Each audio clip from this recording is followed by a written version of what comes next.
Today marks 1369 days lessons I learn and continue to learn with you. Well, I hope these insights will inspire you, support your dreams, help achieve your goals, and really empower you to become the person that you want to become.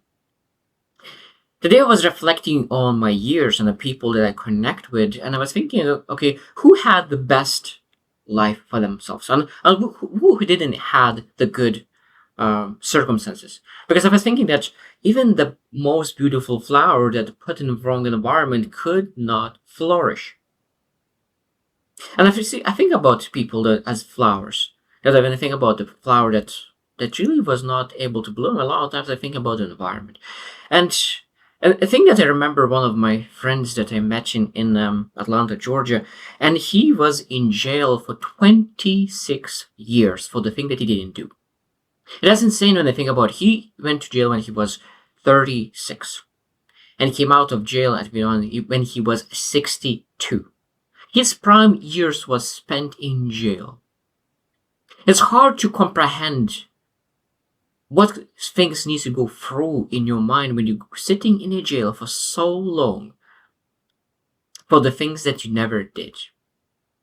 And I think that there just could be a lot of blame by me. There are a lot of things could go through their mind, and I think that that's why when you realize that life is not fair, even the best people have difficulties. And probably the saddest part about the story with my friend in Atlanta is that when he came out of jail, finally he came out of jail, finally he'd had a chance to really have a life of just a human who could potentially pursue some kind of dreams. He had a dream to really buy a house, to live in that house. But he passed away after a couple of months of getting out of the jail, and that's pretty sad. But I was thinking about that sadness of really sitting in a jail for 26 years for the crime that you never did, and you finally came out and you had an opportunity to really do something about it, about your life, and looking forward to something, and then he never had a chance to really enjoy the life. I think that this is, again, I truly believe that every single person has a message. I truly believe that we are on earth for a reason, and this probably was one of his message to really show that sometimes we are in jail. The most important part that I realized that sometimes, even though that he had any chance to do anything about his life, because that was dictated by other people, but I think that one of the biggest jails that is unfortunate is that we choose our own mental, emotional jail. He was sitting for 26 years in a jail by the things that he didn't do, but now we are creating our own jails for the things that maybe we did based not on our own standards, we put ourselves in jail, emotional, mental jail. So, for example, we went to relationships, and maybe that relationship didn't went well. And now we start to believe that we are not meant for relations. Or we went after a business and we failed that business. And now we start to believe that we are not created for business. There's a lot of examples could be that we creating our own jails. We did something. Or sometimes even maybe we never did it, never tried to go to life. We never tried to start a business, never tried to do something different with our lives. And we put ourselves in a jail. And it might be that we'll be in that jail indefinitely. But who sentenced us for that jail? Who sentenced us for that jail? Who was the jury? Who was the lawyers? Who was really fighting for you? Did you fight for yourself, or you allowed yourself to really beat yourself down, to put yourself in that mental, emotional jail? I'm guilty of that. I know I'm guilty of that. I put myself to jail. I stayed to the jail for years and years and years. And that's why this topic of jail is meaningful for me, because I know how it feels being in that jail. I know how it is. So today I will share really what are those jails? What are those emotional and mental jails that every single person potentially experience, and everything? The most important part is that every single person I think experiences those mental jails, emotional jails. Just some people put themselves in a jail for a day, some people for a week, some people put for a month, or some people for a year, and maybe I think that some people for decades, and they never come out of the jail. And that's the saddest part. And that's why there is a saying that some people die at 25 but get buried at 75, And I think that's the partly that people are in a jail of themselves, by emotional, mental jail for 50 years, and they die without coming out of their jail. And I think that there's some people coming out of their jail, but just they feel that it's too late. And it's very common. Very common. Like, he said, oh, I'm too young to start. Or like, I have too many priorities, urgency now, and then I'm too old to start. And we keep ourselves in that jail indefinitely. And I think that we need to really learn how to understand that we are in that mental jail, that put ourselves in that jail. And if we put ourselves in jail, that means that we're able to put ourselves out of the jail, let ourselves go to freedom, because we are free to choose. We are free to choose. Now, in jail, a lot of times it's very simple. In jail, there is order that you need to follow. You know exactly the rules. You come up to work at 8 a.m. You leave at 5 p.m. This is just external, of course, jail. But then exactly the same with mental and emotional owners. And now we know exactly what kind of emotions do we feel at what point. And a lot of times we just didn't do anything, but the emotions are coming to us anyway, because those emotions and those thoughts that we thought for a long time, those patterns, emotional patterns and thought patterns, are coming every single day at the same time, because we train our body to think this way. We train our body to feel this way. And that's why sometimes at the beginning it's not that easy to change. I really love what I learned from Jim Rohn, the way how he explained it and the positive and negative thinking, and that potential emotional and mental jail, is that when you think about the hiking and going to a nature, there's a lot of times paths. And it easy is to go with the path that are really, a lot of people walk through that path. It's very easy to walk that path. But imagine now trying to get out of that path.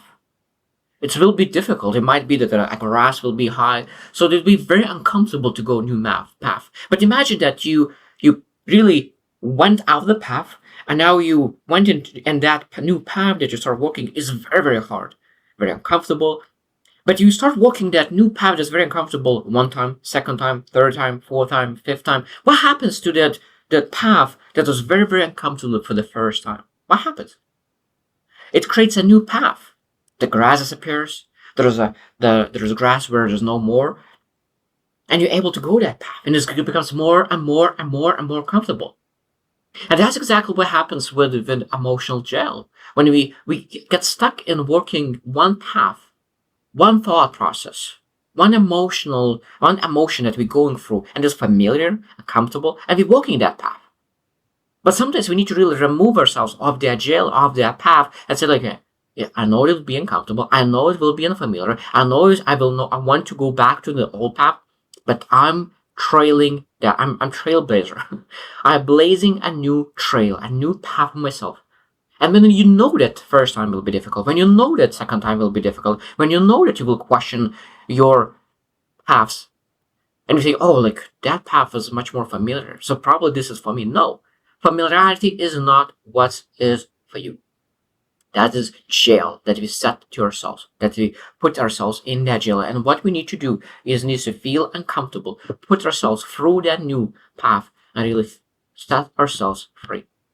So what we need to understand that where those jails are coming from, and what are those jails? So, of course, you understand it. The first jail that is easy to understand is that limiting beliefs. Limiting beliefs is one of the jails that is very common, and that means, what do we say to ourselves? What are the thoughts that we tell ourselves? I'm not good enough. I'm not set for that. I'm not built for that. I'm not capable. Whatever it is, we need to understand that we need to catch ourselves. What kind of path of emotions, what kind of path of thoughts we are thinking every single day? It's like, is that my jail? Is this my jail? And maybe I need to open those doors.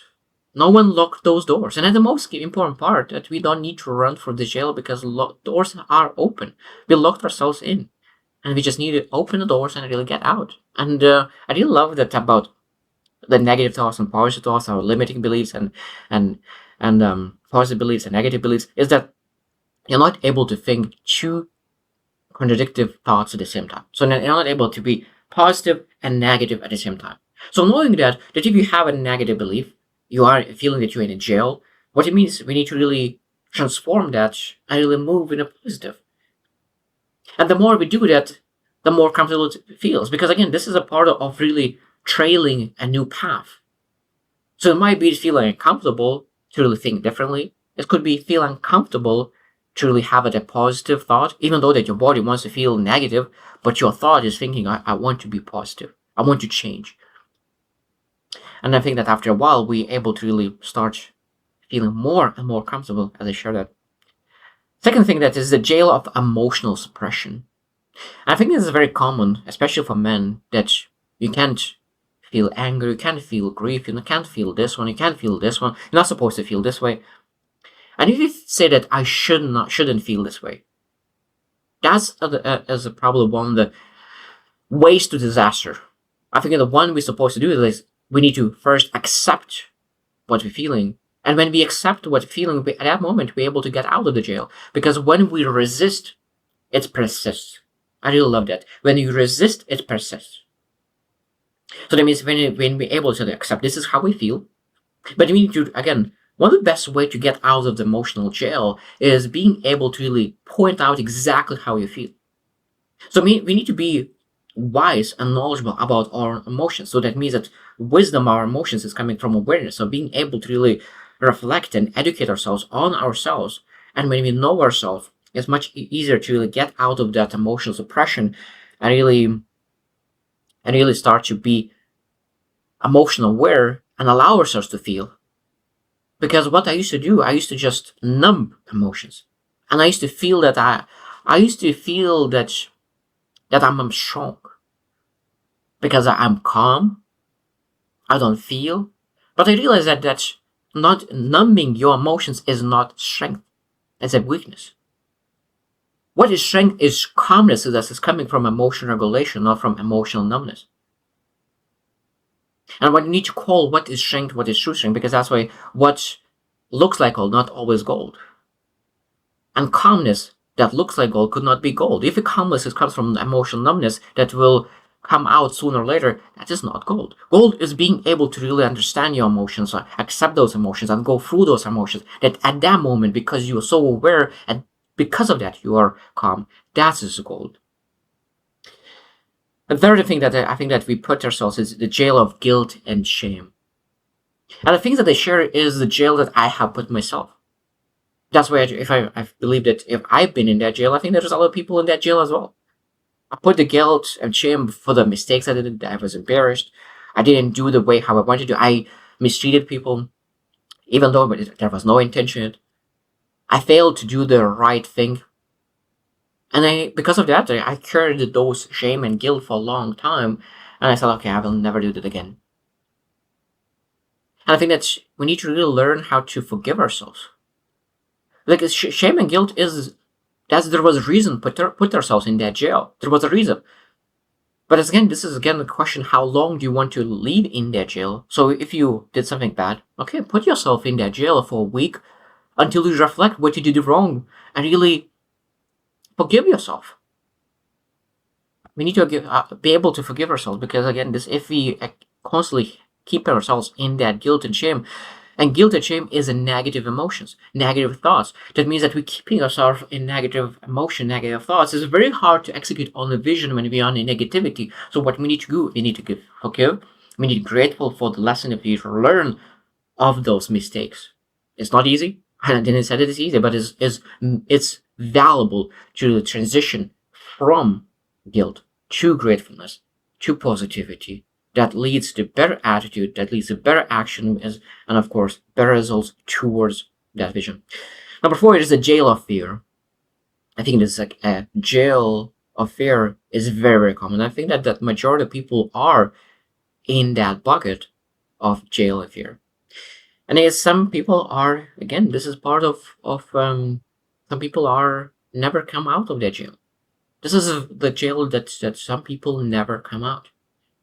Because fear of judgment, fear of failure, fear of abandonment, fear of success. There's call it whatever you want, but there's so many fears of them. And I think that being able to really let that fear go and say like, I think that one of the biggest realization is that sometimes we really wait in that jail and hope that the jail will disappear. We think that fear at some point will disappear. But knowing that fear will never disappear and we need to act no matter how we feel, I think that's a beautiful part. When successful people know that every single person feel fear, unless they psychopaths, but every single person feel fear, but successful people take action anyway. And that's the most beautiful thing. So we need to understand that this is one of the most important jail that we need to really overcome. Number 5 is jail of perfectionism. And as I need to have 100% information to take action, I need to make it perfect to let it go. This is in jail. And being able to really let it go, I need to really understand that we don't need to be flawless. And I I really love this saying that we don't seek perfection, we seek progress. We seek persistence. Those are the words we pursue: progress and persistence. With the progress and persistence, we'll achieve success. With perfection, without progress and persistence, we'll not. We're supposed to look for perfection. That's a good really work and try to make it as good as possible. But that's not the priority. Priority is progress and persistence. And I think that's again the jail that we need to get out. The last thing that I want to mention about jail that we a lot of times put ourselves is external validation. This is a jail that we put. I think that what we need to really look for is internal validation. For a long time, for long years, I was looking for the external validation. I want to be respected. I wanted to really be seen as smart. And because of that, I think that a lot of times I didn't connect with a lot of people because I wanted to be seen perfect. I wanted to be seen as someone who figured things out. The older I get, the realize that the most important part of what I need to really do, I need to really figure out my own life. And if I'm not, I need to be okay to tell that I'm not knowing what I'm doing. I think that the beautiful part in successful people is that you okay not knowing what you're doing, but you're not okay not doing anything about it. It's okay not knowing what you're doing, but it's not okay not doing anything. And there's a massive difference. Because you figure out while doing things. And that's the beautiful thing. And I think that's again the biggest part of external validation is that we are not doing something because we're waiting for that validation. Or sometimes we do things just to get external validation. And this external validation is from both sides. Sometimes we don't want be invalidated by our actions, so we don't do anything. And sometimes we want to be validated. We do things that is not aligning with who we are. And both of them are emotional and mental chains that we need to overcome to really pursue what truly matters based on our own alignment of our life. So I hope you reflect as well, because this is a big topic. This is just, I shared only 6 things, but I think there's so many more emotional and mental jails that we put ourselves that we need to realize that we need to get them out. And when you realize that you put yourself in that jail, and it's something disappointing, but at the same time it's supposed to bring hope, because you know that if you put yourself there, that means you're able to get yourself out of there as well. So I hope you choose to win, and see you tomorrow.